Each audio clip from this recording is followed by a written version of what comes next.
ይሄ የእውቁ ኳስ ተጫዋች የህይወት ታሪክ ነው። ቁመቱ እንዲያድግ ለ10 ዓመታት ያክል በየቀኑ የእግሩ ታፋ ላይ ከባድ መርፌ ይወጋ ነበር። ይሄ በድዌርፊዝም በሽታ የሚጠቃው ደካማ ህፃን አንድ ቀን ታሪክ ሰሪ ኳስ ተጫዋች ይሆናል ብሎ የጠበቀ ሰው አልነበረም። ይህም ሰው ዓለም ያጨበጨበለት የኳስ ንጉስ ሊዮኔል መሲ ነው። ይሄ የኳስ ሊቅ ልብ የሚሰብር የልጅነት ታሪክ አሳልፏል። መሲ ከእድሜ እኩዮቹ በጣም አጭር ልጅ ነበር። በልጅነቱ ከአያቱ ጋር የእግር ኳስ ጨዋታዎችን ለመመልከት ይሄድ ነበር። ይህም ነበር ገና በልጅነቱ ከእግር ኳስ ጋር ቅልጥ ያለ ፍቅር ውስጥ እንዲወድቅ ያደረገው። አንድ ቀን እግር ኳስ ጨዋታው ሊጀመር ሰዓቱ ደርሶ አንድ ተጫዋች ግን ሊመጣ አልቻለም። አሰልጣኙ በጣም ተጨንቆ ሲመለከት ሜሲ ለአያቱ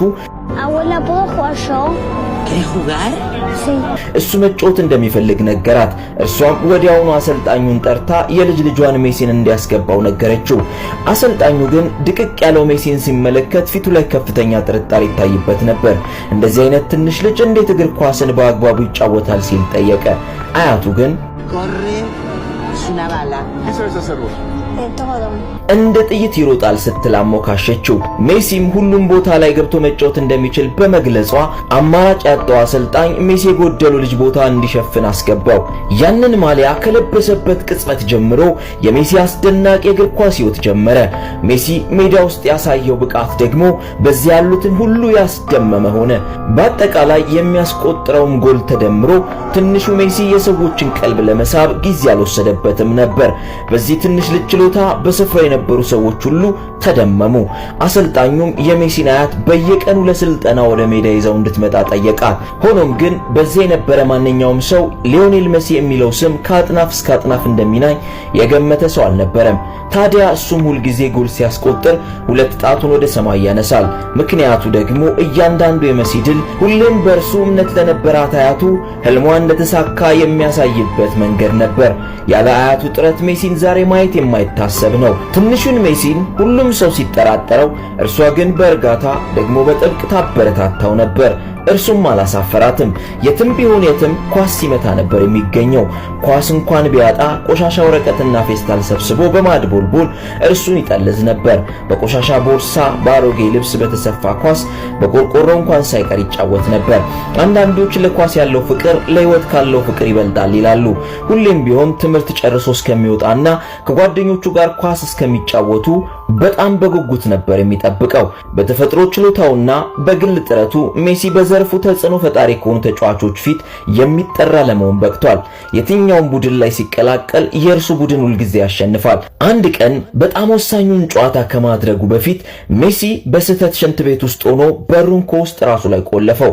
በሩን ደጋግሞ ቢያንኳኳም ማንም የሚከፍትለት ግን አላገኘም። ኳሱ ሊጀመር ጥቂት ደቂቃ ብቻ ነው የቀረው። ታዲያ በጣም የጨነቀው ሜሲ መስኮቱን ሰብሮ በኋላ በኩል ወጣ።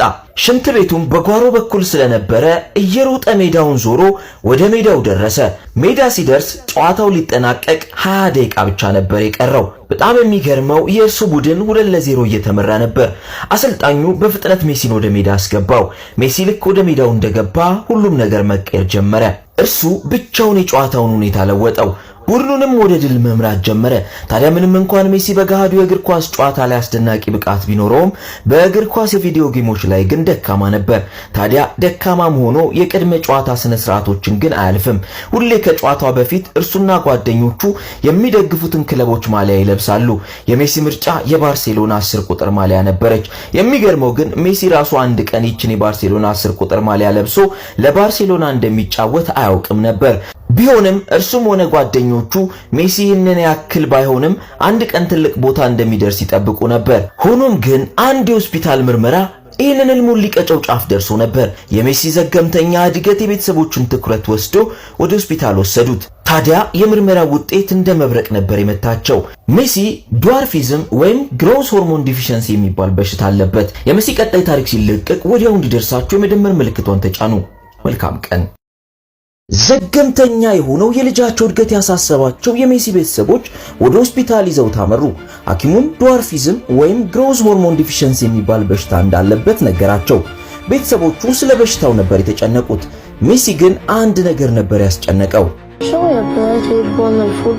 እግር ኳስ መጫወት እችላለሁ ሲል ጠየቀ። ዶክተሩ ያቀረበላቸው መፍትሄ የሚያሳድገውን ሆርሞን በየቀኑ እንዲወጋ ነበር። ታዲያ መድኃኒቱ በጣም የሚያም ብቻ ሳይሆን በጣም ውድ ነበር። ለሜሲ ዕድሜ ሲሉ ደግሞ ቤተሰቦቹ ያላቸውን ነገር በሙሉ ለእርሱ ሕክምና ለመዋል ወሰኑ። ሜሲ በጣም ጠንካራ ልጅ ነው። ያለማንም እርዳታ መርፌውን ራሱ ነበር የሚወጋው። አስፈሪው መርፌ ታፋው ላይ ሲሰነቀር አንድም ቀን አልቅሶ አያውቅም። በእርሱ ሁኔታ የምትሳቀቀውን እናቱን እርሱ ነበር የሚያጽናናት። በሚያሳድገው ሆርሞን እርዳታ ሜሲ ቀስ በቀስ ቁመቱ መጨመር ጀመረ። ለዚህ ትንሽ ልጅ ህይወት ቀላል አልነበረችም። በወቅቱ አርጀንቲና በከባድ ኢኮኖሚ ቀውስ ተመታች። የሜሲ አባት ስራውን አጣ።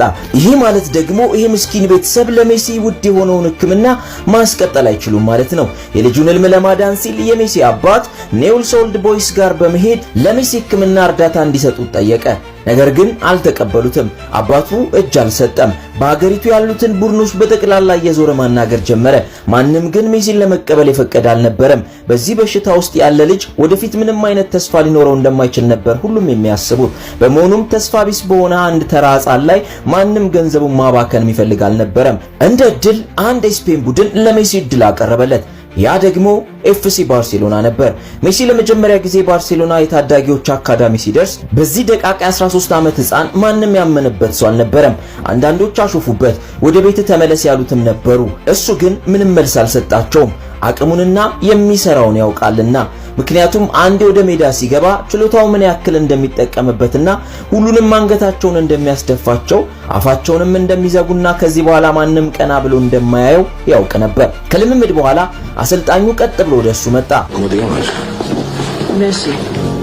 የሜሲ የማይታመን አፈጻጸም የአሰልጣኙን ብቻ ሳይሆን የባርሴሎናን ከፍተኛ አስተዳደር ትኩረት ለመሳብ ጊዜ አልፈጀበትም። ያደረጋቸውን ጨዋታዎች ከተመለከቱ በኋላ ወዲያውኑ ክፍያው ምንም ያክል ቢሆን ሜሲን ማቆየት አለብን ሲሉ ወሰኑ።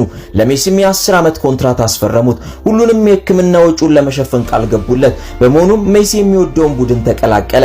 በዚያም ስፍር ቁጥር የሌላቸውን ሽልማቶች አሸንፏል። እያንዳንዱ የባርሴሎና የሜዳ ኢንች በሜሲ ላብና ጥረት የተሞላ ነበር። ጊዜ ደግሞ ምርጡን ስጦታ ሰጥቶታል። በ16 ዓመቱ ሜሲ ወደ ትልቁ ክለብ ተቀላቀለ። በዚያም ወጣቱ ተጫዋች እሱ ነበር። በባርሴሎና የላሊጋ ታሪክ ውስጥ የስፔን እግር ኳስ ፌዴሬሽን ራሱ ሜሲ የስፔን ብሔራዊ ቡድን እንዲቀላቀል ጥሪ ያቀርበውለት ነበር። ታዲያ አርጀንቲና የሆነ አንድ ሼፍ ይህንን ጉዳይ ሲሰማ በቀጥታ ወደ ሀገሩ አርጀንቲና በመምጣት ሜሲ ለአርጀንቲና ብሔራዊ ቡድን እንዲመረጥና ሀገሩ እንዲጠቅም ለብሔራዊ ቡድኑ አሰልጣኝ ይጠቁሟል። አሰልጣኙ ግን ተሳለቀበት። ብዙ ኮከቦችን አውቃለሁ፣ ነገር ግን ሜሲ የሚባል አርጀንቲና ተጫዋች ስለመኖሩ እንኳን ሰምቼ አላውቅም አለው። ሼፉ አሰልጣኙን ለማሳመን ብዙ ጥረት አደረገ። በመጨረሻም አሰልጣኙ የሜሲን ጨዋታዎች የሚያሳየውን ሲዲ ለመቀበል ተስማማ። በመጀመሪያ ምንም ግድ አልሰጠውም ነበር። ልክ ግን ሲዲውን ከፍቶ መመልከት ሲጀምር አይኑን ከስክሪኑ ላይ መንቀል አልቻለም። ይህ ሰው ለእግር ኳስ ብቻ ነው የተፈጠረው አለ። አሰልጣኙም ወዲያው ለአርጀንቲና የእግር ኳስ አሶሲዬሽን ጉዳዩን ሪፖርት አደረገ። እነርሱም የትኛውም ነገር ተከፍሎ ሜሲን ለመፈለግ ወሰኑ። ከ40 ደቂቃ በኋላ የሜሲ አባት ከአሶሲዬሽኑ ተደወለለት። ሜሲም ለሀገሩ የአርጀንቲና እግር ኳስ ቡድን ለመጫወት ፈቃደኛ ሆነ። ሆኖም የሜሲ ዋነኛ መድረኩ ባርሴሎና ነበር። የዚያን ጊዜ ባርሴሎና በምርጥ ተጫዋቾች የተሞላ ነበር። ምንም እንኳን ሜሲ ድንቅ ስጦታ ቢኖረውም እሱ ገና ጀማሪ ነበር። ሁሉም አንጋፋዎቹ ተጫዋቾችም ይወዱታል። እንደ ታናሽ ወንድማቸውም ነበር የሚንከባከቡት። በወቅቱ ሜሲ የህይወቱን እጅግ አስፈላጊ ጓደኞች ያገኘበት ወቅት ነበር። ለምሳሌ ሮናልዲኒዮ ሜሲን ከፍተኛ ጥንቃቄ ያደርግለት ነበር። እናም ከሜሲ ጋር በጣም የቅርብ ጓደኛሞች ነበሩ። በባርሴሎና ውስጥ የሜሲ የመጀመሪያው ግብ ከሮናልዲኒዮ የተላለፈ ነበር። ከፍ አድርጎ ኳሷን መታት። ኳሷ በበረኛው አናት ላይ አልፋ ከመረብ ተዋሃደች። ጎሉንም ካስቆጠረ በኋላ ሮናልዲኒዮ ሜሲን በጀርባው አዝሎት ነበር ደስታቸውን የገለጹት። ታዲያ ይሄ ጣፋጭ ትዕይንት በአድናቂዎቻቸው ውድ ማስታወሻ ነበር። ሮናልዲኒዮ ጓደኛው ብቻ ሳይሆን መካሪውም ጭምር ነበር። የቡድን አጋሮቹ በሚያደርጉለት ጥበቃ ሜሲ በፍጥነት ነበር ችሎታ ያደገው። ቀጣዩ የሜሲ ታሪክ ሲለቀቅ ወዲያው እንዲደርሳችሁ የመደመር ምልክቷን ጠቅ አድርጉ። መልካም ቀን።